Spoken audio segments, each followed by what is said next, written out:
Antes que nada, quiero dejar establecido que lo que voy a describir es en base a que comprendo lo suficientemente bien el concepto de espacio-tiempo, el cual se desprende de la teoría especial de la relatividad, donde se describe la cualidad que precisamente es el tema de mi discernimiento, el concepto del tiempo, ya que considero que dicha variable continua crea situaciones que son altamente distractoras de posibles nuevas teorías en las cuales no se contempla dicha variable.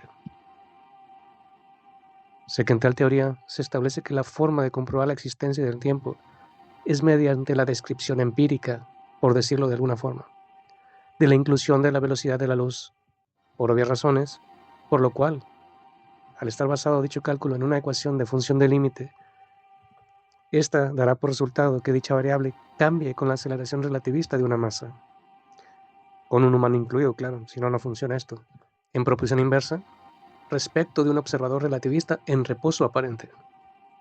Pero lo que no se dice es que en tales situaciones de aparente aceleración cercana o a dicha velocidad, es que un ser humano, su transporte y todo lo demás también pasaría a ser una masa única relativista, y sin conciencia, claro, de su velocidad, mucho menos de que existe, por lo cual seguiría siendo, en tal caso, algo incomprobable respecto de la paradoja de los hermanos gemelos.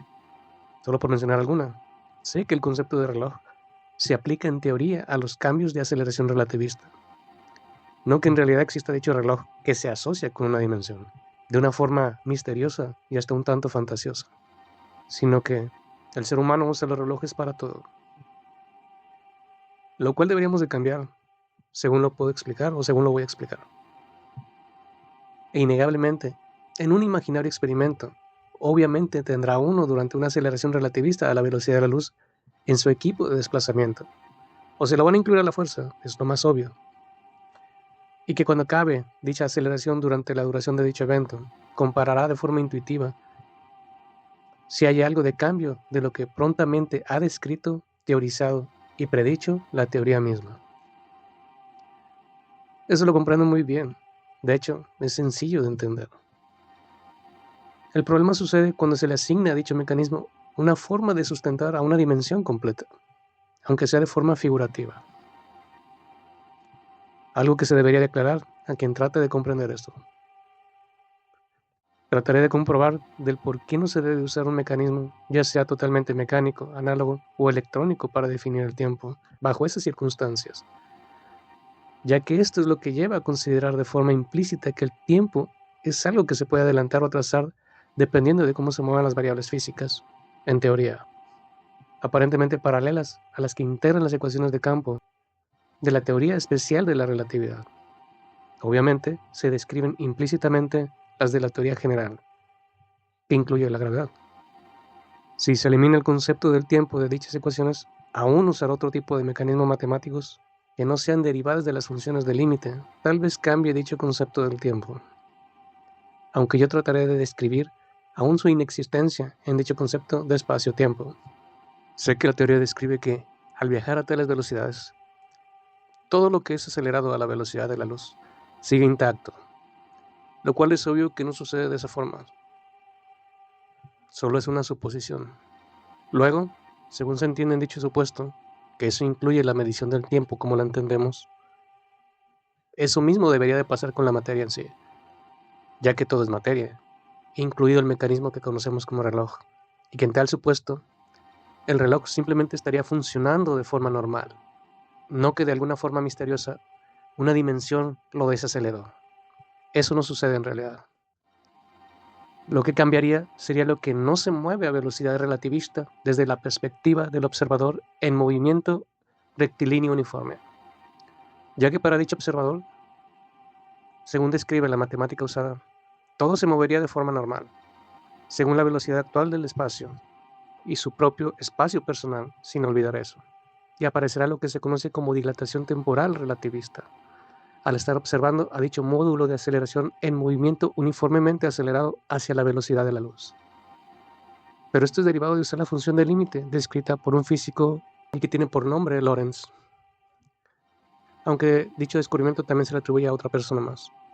ya que en dicha función se describe que al acelerar una masa desde la perspectiva de un observador, con su propio tiempo, obviamente, el tiempo de término se acorta, lo cual es obvio que eso sucede, ya que sucede, de hecho, a bajas velocidades uniformemente aceleradas, lo cual es resultado de dicha descripción, y se le conoce como contracción de Lorentz, que es la primera descripción en atribuir al espacio dicha cualidad, la de contraerse, aunque él estaba buscando cosas más etéreas en realidad, y esta es derivada de la aceleración hacia y hasta la velocidad de la luz, que es donde finalmente el espacio, según se describe en teoría, se encogería hasta el infinito supuesto. Por eso se dice que en tal escenario no transcurre el tiempo, porque, precisamente, se necesita tiempo para recorrer una distancia espacial, y que por obvias razones lo hace todo lo demás que lo rodea, o lo que es lo mismo, todo el espacio restante y su contenido, a excepción del módulo que acelera a la velocidad de la luz. En tal caso, el tiempo que se describe en un reloj dentro del movimiento uniformemente acelerado simplemente sigue su curso normal de medición, no que éste sea afectado por una dimensión espacial. Eso no es así, solo que sirve de referencia para detectar cambios de medición sobre el pasado, presente y futuro aparentes, ya que en dicha contracción el presente y el futuro se acercaron casi hasta tocarse. Esa es la teoría en términos sencillos. Además de la utilidad de conocer cómo se aplica dicha predicción para que eso sea considerado como lo único que hay hasta el momento. Y ese es el problema aparente. Y es que el señor Einstein lo usó para desarrollar la métrica de sus ecuaciones, por lo que él entendió que eso debía de aplicar en dicho desarrollo de su teoría, lo cual de hecho parece funcionar. Al menos funciona a escalas muy pequeñas, ya que parece haber resultados acertados. Aunque dichas diferencias se podrían derivar también de otras situaciones diferentes a la supuesta comprobación, para lo que yo creo, y que es en base a otros parámetros que no se han tomado en cuenta, pues dicho límite de velocidad de la luz es solo eso, un límite, como lo fue en su momento la velocidad del sonido. Se superó dicho límite y nada pasó como lo que se calculaba y se pensaba iba a suceder. El problema principal en dicha disyuntiva, al parecer, es el espacio, no la velocidad de la luz. A mi entender, tal vez existe el concepto de tiempo y espacio, en ese orden, pero no espacio-tiempo como dualidad única e inseparable, ya que tal dualidad inseparable es únicamente para la mente que lo puede percibir de esa forma y comprender tal cual. De otra manera no funciona así. Tienes que entender el concepto para entender que eres tú el que define dicha dualidad y que solo funciona para ti. Y eso es lo extraño de todo esto. El concepto relativista de espacio y tiempo solo funciona para la mente humana, no para la materia, ya que en tal caso la materia misma es el tiempo. Tal vez sea cierto que la materia es el tiempo, pero yo trataré de explicar por qué el movimiento es el tiempo y no la materia per se. De ahí que yo crea que ese es el problema real con lo que conocemos como tiempo. No nos podemos desprender del mismo y no deja avanzar en nuevas direcciones de comprensión atemporal de dichas formas de comprender el universo mismo. Luego, comienzo con mi discernimiento de la inexistencia del tiempo como descripción espacio-temporal de dicha formalidad.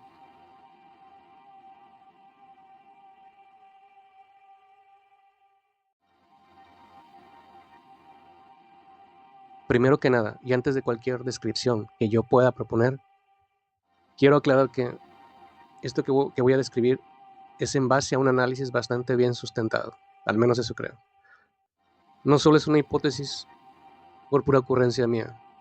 Bueno, algo así tiene de eso, pero primeramente por cambiar nuestra forma de percibir el universo, ya que aparentemente hemos bloqueado de forma indirecta tomar otros caminos que pudiesen ser favorables para tener nuevas formas de ver el universo, o de describirlo al menos. Dicho lo anterior, propongo la siguiente hipótesis. La llamada contracción de Lorentz es en realidad el descubrimiento de la capacidad motora de la visión del cerebro humano, no una contracción espacial, y por lo tanto la inexistencia de la llamada ralentización temporal. Y me baso en la siguiente descripción. En el siglo XIX y a principios del siglo XX, no se conocían muchas cosas sobre el funcionamiento de los órganos del ser humano, o de cualquier animal o ser vivo en términos generales, desde el nivel celular hasta el sistémico, tal como hoy en día se sabe. La capacidad del ser humano de ver la realidad en su entorno está obviamente bajo la calidad y cantidad de dichos sistemas de órganos internos y cuasi externos, como la piel. Uno de ellos son nuestros ojos, y en específico su capacidad visual, la cual ahora se sabe, la misma está más o menos regida por un límite de procesamiento de información visual, la cual es procesada por nuestro principal órgano nervioso, el cerebro. Este órgano en particular no era muy conocido a finales del siglo XIX y principios del XX, ya que quienes descubrieron ciertas cosas respecto del análisis riguroso de determinados aparentes comportamientos de lo que se conoce como espacio, el tiempo, la energía, entre otras cosas, descubrieron ciertas cualidades que por dicho análisis interpretaron que tal o cual efecto debería de ser consecuencia de la mecánica de la naturaleza misma del espacio o del tiempo o de la energía, en este caso del espacio. La visión en tal sentido tenía una mecánica desconocida para el siglo XIX y principios del XX. Y es en esa forma que un descubrimiento de un físico de nombre Hendrik Anton Lorentz, el cual descubrió que cuando una masa aceleraba hacia, digamos, la velocidad de la luz, esta masa tendía a contraerse, al menos visualmente. Y después dedujo que, de hecho, el espacio mismo hacía eso. Y derivado de que la aceleración tiene como medida constitutiva la distancia entre el tiempo, para cuando se dirige a c o a velocidad de la luz, la proporción más usada es kilómetro entre segundo. Es inherentemente inseparable de dicha variable, antes constante, por obvias razones. En tales días no se conocía el concepto de velocidad de procesamiento cerebral de la zona del lóbulo occipital, que es donde se procesa la visión en los seres humanos y los homínidos superiores, que tienen semejanza con la volumetría alcanzada para esa función específica de la visión en un cerebro con neocórtex. En relación a los demás animales, dicha zona visual es algo variable, según la anatomía del órgano encefálico de los demás mamíferos, reptiles, aves y animales terrestres, además de los que viven en el agua. Es entendible y por lo tanto posible que el señor que descubrió la llamada contracción espacial no tenía conocimiento de dicha función natural del cerebro. Aún el señor Einstein formuló su teoría de la relatividad, de hecho las dos, antes siquiera de que los aviones aparecieran en escena. Hoy en día, a dicha capacidad de la función humana de ver se le llama vínculo de la visión y velocidad de procesamiento del cerebro humano. Se sabe por experimentación directa que la capacidad de procesamiento de las imágenes que recibe el ojo humano y que traslada al lóbulo occipital para procesar dichas imágenes es de entre 30 y 60 fotogramas por segundo. Es una medida estándar. Y que en términos de refresco de una pantalla, por ejemplo, es de 20 a 60 Hz. Mi hipótesis en ese sentido es que tanto el señor Lorentz como la aplicación de tal métrica en el desarrollo de la teoría especial y luego la general de la teoría de la relatividad es en realidad el descubrimiento de la capacidad cerebral del funcionamiento de la visión humana medida en imágenes por segundo, no de la contracción másica en el espacio-tiempo, más bien de la velocidad de pérdida de visión directamente proporcional de la masa que acelera hacia C, e inversamente proporcional al tiempo que le toma en desaparecer de la visual, la cual está en relación directa con la distancia relativa del observador que se encuentra en movimiento rectilíneamente uniforme, el cual puede ser el mismo observador que está en reposo, pero a diferente distancia variable según la aceleración de la masa hacia C. Y si la distancia también aumenta conforme a la velocidad, permitiría compensar la dilatación tanto espacial como temporal, por lo que la contracción de Lorentz es, según mi hipótesis, no una contracción del espacio ni una dilatación temporal, sino solo lo que podemos ver a simple vista y de lo que se pierde de la visual en proporción directa con la distancia del observador relativo en reposo, respecto del que incrementa la velocidad con movimiento uniformemente acelerado hacia C o hacia la velocidad de la luz.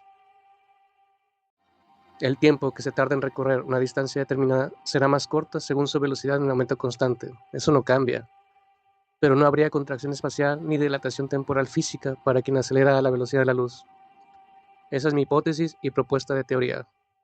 al menos hasta que la pueda comprobar o refutar. Si es refutada, la misma dará como resultado una prueba más de sustento a las teorías de la relatividad actuales, las cuales de momento no son leyes, aunque algunos así las llamen, malamente, por cierto.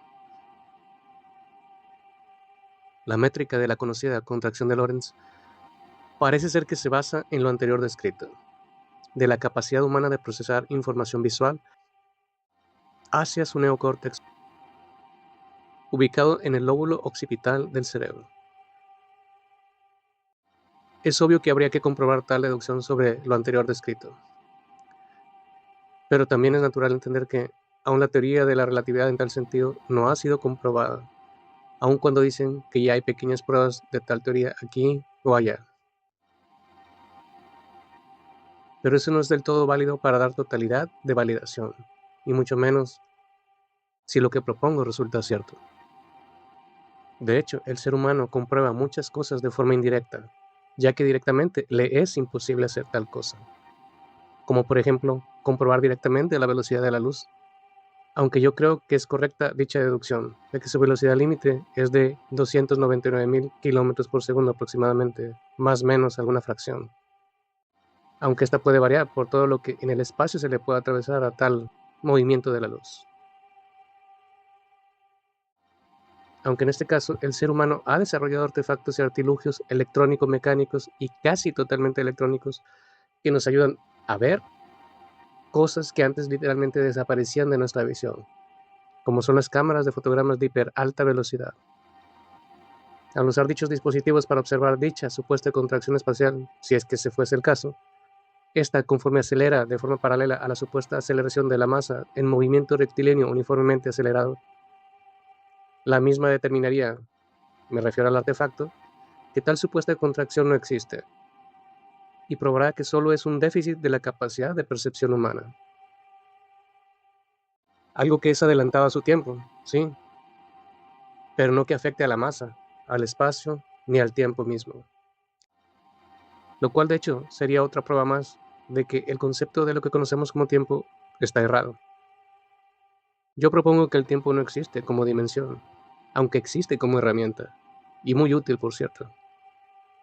Aunque de ser cierta mi hipótesis, creo que a nadie le va a gustar lo anterior descrito, ya que afecta a,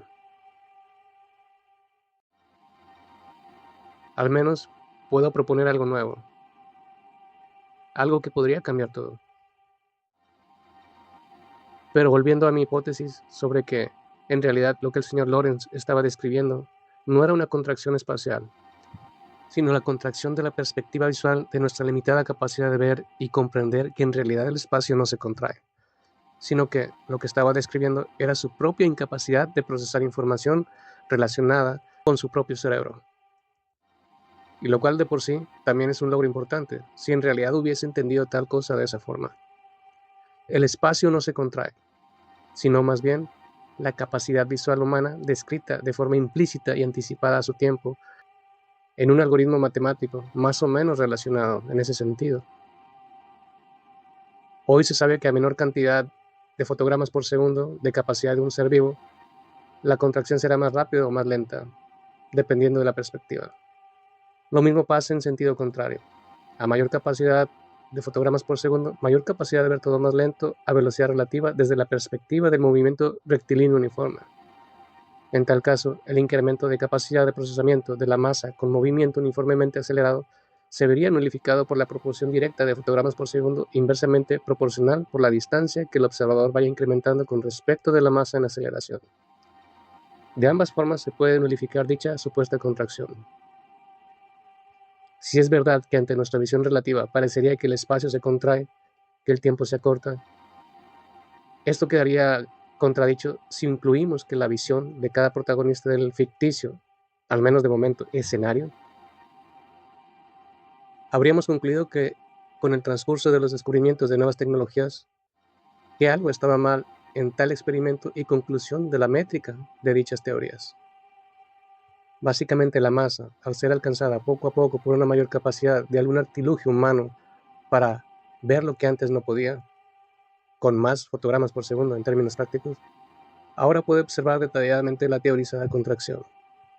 ya que de hecho, si dicha contracción fuese cierta, a una velocidades igualitarias entre aceleración e hiperaltas velocidades de fotogramas, tanto de la masa como de la capacidad del artefacto humano de procesamiento de imágenes, lo que antes parecía contraerse y desaparecer, ahora será apreciable que la masa no ha perdido longitud, ni ha curvado el espacio, ni lo ha contraído. Quise decir eso. Ni el tiempo se ha dilatado.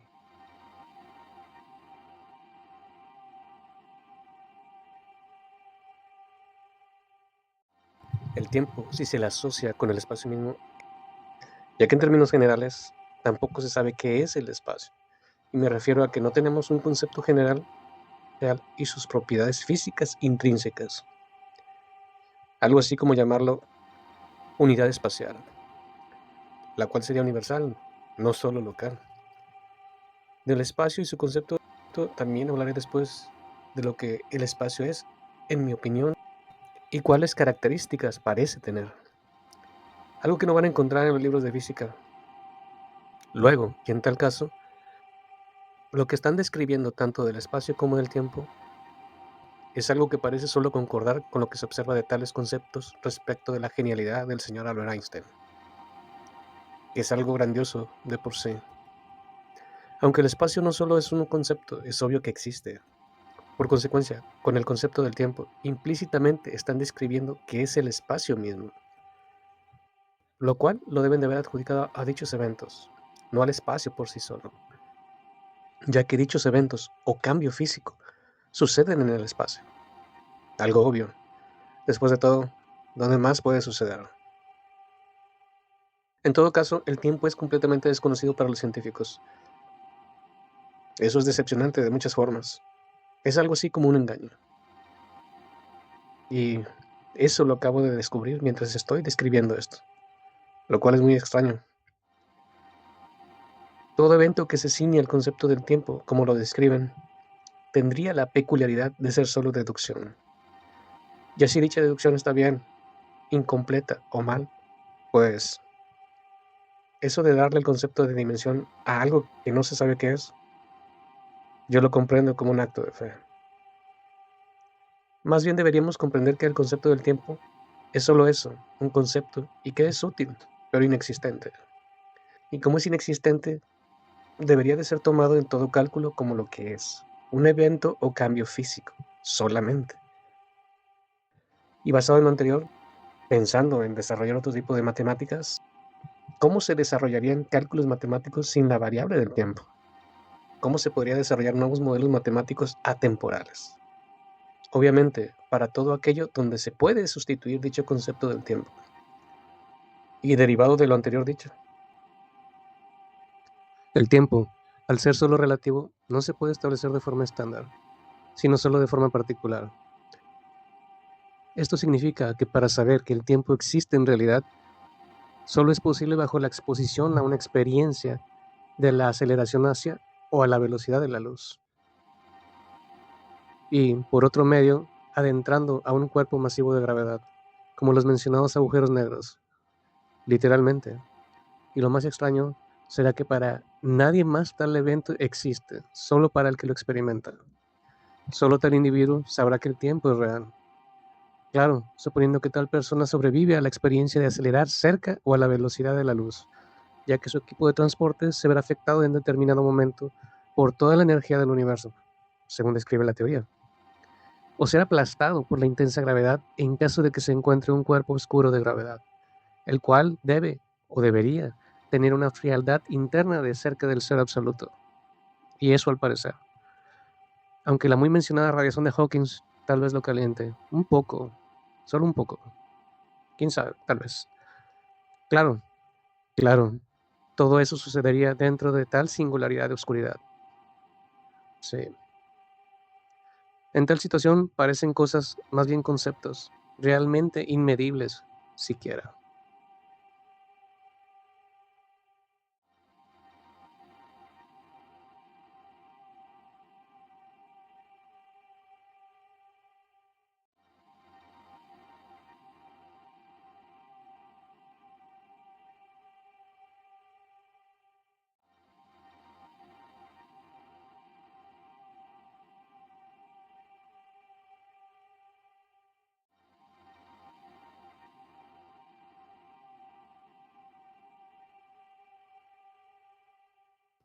Y basado en lo que acabo de escribir, es comprensible que usamos el tiempo señalándolo como un reloj. ¿Cómo es eso posible? ¿Cómo es que nadie se había dado cuenta de ese simple hecho? ¿Cómo es posible que tú le puedas decir a una persona y enseñarle tal cosa y decirle, esto es el tiempo, el que llevas en tu muñeca, en tu antebrazo, el que ves en la pared colgado, el que consideramos el reloj más exacto de la historia de la humanidad? Es que eso es el tiempo. No, esa es la forma de medir un evento, de cuándo empieza y termina lo que queramos medir. Y que eso es lo que consideramos como evento cronológico y medible y que le podemos llamar periodo de tiempo. Pero el tiempo como factor universal, como lo que conocemos como espacio-tiempo, pues en realidad no es eso. Eso no es el tiempo. El espacio existe, el tiempo no. Existe el movimiento y el movimiento hace tangible al tiempo, si queremos traer a la existencia el tiempo de alguna manera. Pero el tiempo no son los mecanismos electromecánicos, mecánicos, para considerar que eso es el tiempo. Yo mejor respondería, ¿cómo puedes darme una prueba infalible de que el tiempo existe sin que te bases en la desintegración atómica? Porque tú estás diciendo que el tiempo es una dimensión. Le estás quitando a un concepto espacial un efecto que tiene por sí mismo, que es el movimiento. El espacio se mueve. El espacio es movimiento. No son dos cosas combinadas. Pero el tiempo en realidad no existe como dimensión. No es ningún artilugio mecánico que el ser humano haya desarrollado. Ese es el error conceptual del tiempo. El tiempo es otra cosa en tal caso. Nada tiene que ver con los mecanismos que diseñamos para medir series cronológicas de eventos donde empiezan y terminan. Para nada. Y con esto empiezo mi canal. Puedes tratar de decir que mi comprensión del tiempo está errada, o no está muy bien descrita, o me faltan datos. De eso se trata, que generen preguntas para poderles contestar. ¿Que no entendiste de lo que acabo de decir? Y sería genial que este primer video te hiciera imaginar qué es lo que puedo contestar respecto de lo que tú tengas en tu mente y que probablemente no tengas una respuesta válida, o al menos paralela o diferente como la que acabo de dar.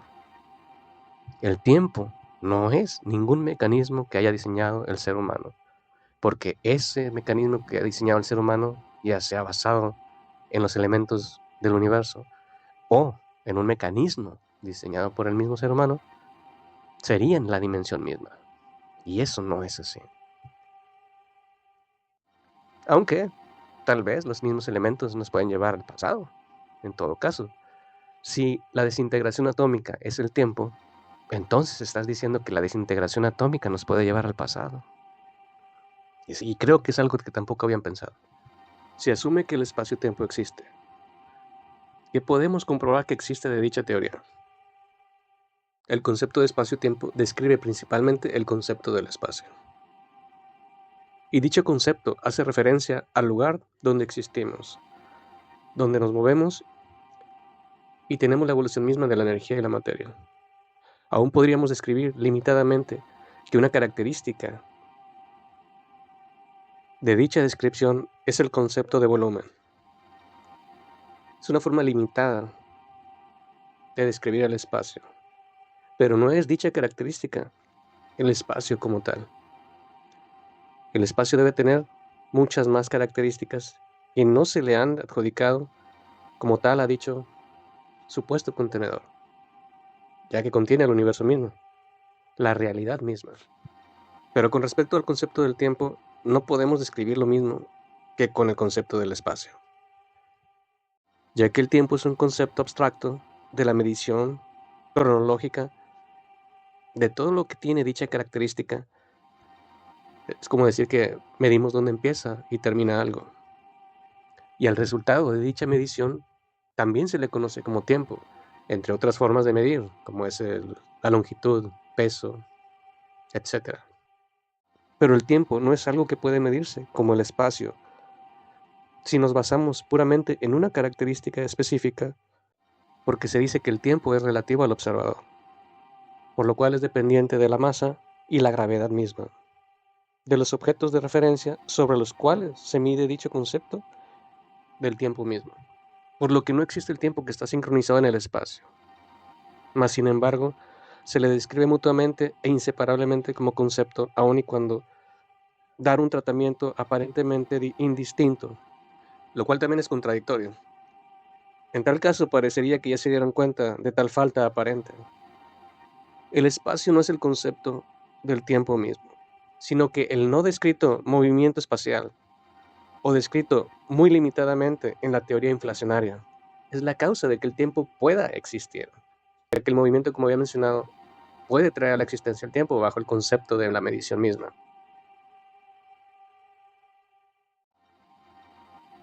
En todas las teorías cosmológicas sobre el inicio del universo, es necesario el espacio, no importa cuál sea la forma en que se concibe, de que existía antes o que no existía antes de dicho evento, pero en todas es necesario el espacio. Curiosamente, el espacio no puede ser creado de la nada, porque la nada no es espacio, es otra cosa. Si el concepto del espacio se basa en que es parte de la nada, el espacio no existiría, porque la nada ya no existe, que es otro concepto del cual voy a hablar después. El espacio no es algo que porque no lo podamos tocar es intangible, de hecho vivimos en él. Eso le da tangibilidad de alguna forma. No es algo que nos estemos imaginando, pero el tiempo sí. Necesitamos el tiempo porque somos seres finitos. Es indispensable para nosotros. Siempre lo ha sido y siempre lo será. Aunque para los animales inferiores a nosotros parece que no les interesa tanto ese concepto, simplemente porque así pasa en su organismo, es un ciclo circadiano, el que tanto se conoce. Pero eso no es el tiempo. Si hacemos una concesión de que el tiempo existe, entonces ¿en qué momento estamos en el universo? ¿En qué momento del universo estamos? ¿Cuál es el tiempo real en el que estamos? No el tiempo terrestre. Eso es imposible de determinar. Se tendría que comprobar la teoría del Big Bang y luego la inflacionaria para saber en qué momento estamos de dicho tiempo. Sería absurdo buscar tal cosa. Hasta luego. No se puede. Parece que el tiempo es individual para cada entidad o cada mente que lo percibe y lo concibe. Eso es muy arbitrario para decir que en realidad existe el espacio-tiempo. Cada quien lo usa como le conviene. No creo que sea correcto. Es como decir que el espacio es el tiempo y viceversa. No que el espacio sea una dimensión adicional. Esa es la cuestión. El tiempo es un concepto mental. Es como una concesión que tenemos. Es una herramienta, no una dimensión. Es una herramienta como la ciencia. La ciencia no nos dice esto, no nos dice aquello.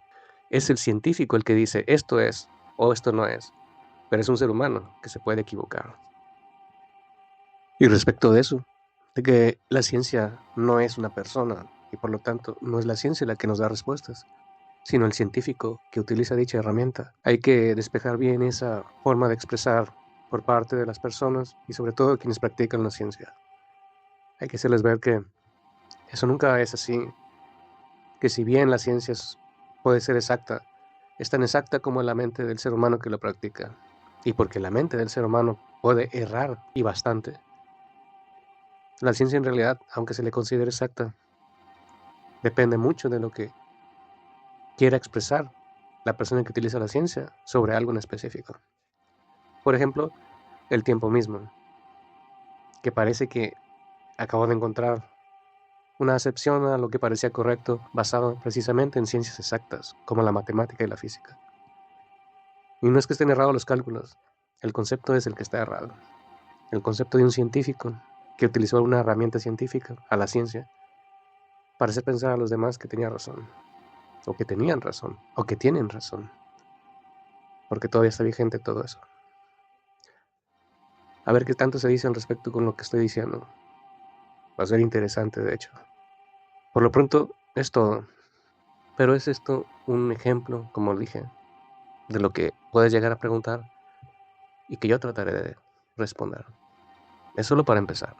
Espero que me sigas haciendo preguntas sobre lo que a ti te interesa.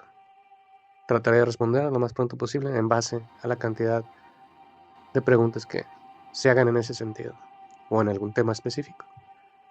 Es todo de momento. Hasta pronto.